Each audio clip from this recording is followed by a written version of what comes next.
नमस्कार दोस्तों, स्वागत है आपका BMJ एकेडमी में। पिछले वीडियो में हमने भारतीय संविधान की कुछ विशेषताओं के बारे में पढ़ा। इससे संबंधित जो भी प्रश्न बन सकते हैं जो परीक्षा के लिए महत्वपूर्ण है, आइए उन्हें देखते हैं। पहला प्रश्न है, दुनिया का सबसे बड़ा लिखित संविधान किस देश का है?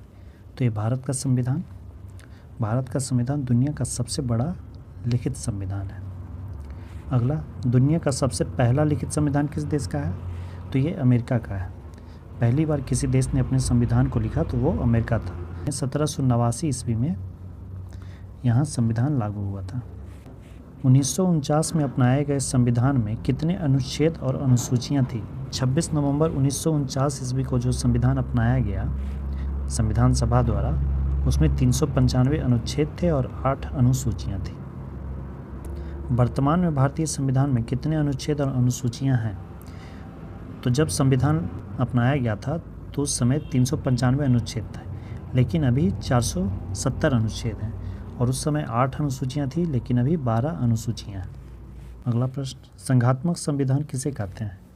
वैसा संविधान जिसमें 2 स्तरीय शासन प्रणाली की व्यवस्था हो, यानी कि एक केंद्र स्तर पर हो और एक राज्य स्तर पर हो, जैसा कि भारत में है।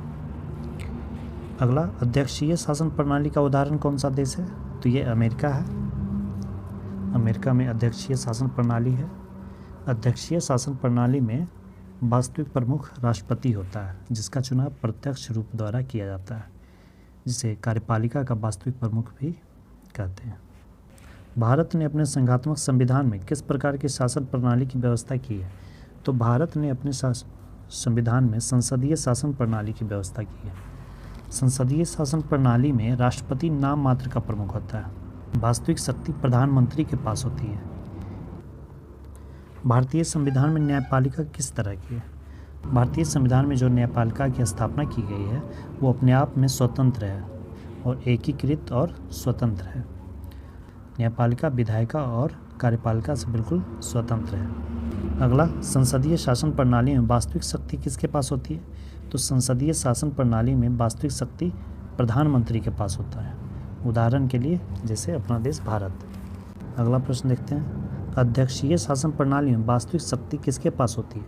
तो अध्यक्षीय शासन प्रणाली में वास्तविक शक्ति राष्ट्रपति के पास होती है। उदाहरण के लिए देखें तो अमेरिका। कार्यपालिका का वास्तविक प्रमुख कौन होता है? राष्ट्रपति होता है अध्यक्षीय शासन प्रणाली में। अगला, त्रिस्तरीय सरकार का प्रावधान विश्व के किस संविधान में किया गया है? तो ये भारतीय संविधान इकलौता संविधान है जिसमें त्रिस्तरीय सरकार का प्रावधान किया गया है, जो कि वर्ष 1992 में 73वें और 74वें संविधान संशोधन द्वारा पंचायत और नगर पालिका सरकार का प्रावधान किया गया, और ये विश्व के किसी भी संविधान में नहीं है। तो ये थे दोस्तों संविधान की प्रमुख विशेषताओं से संबंधित कुछ महत्वपूर्ण प्रश्न। वीडियो के अंत तक बने रहने के लिए दोस्तों धन्यवाद।